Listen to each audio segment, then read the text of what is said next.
Hello everyone. I wanted to show you a new project I'm working on.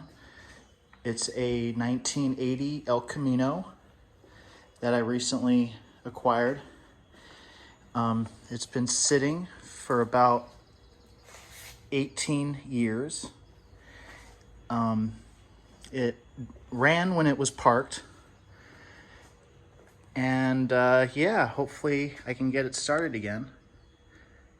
So this truck is pretty interesting because it actually runs on propane. So if you look back here, you can see a huge propane tank. And I've been told this car was actually a commercial vehicle used as a work truck for West Tech Security. And yeah, I guess they converted it during the gas crisis. And yeah, I'll be sure to keep you all updated on the project El Camino. Stay tuned. Bye-bye.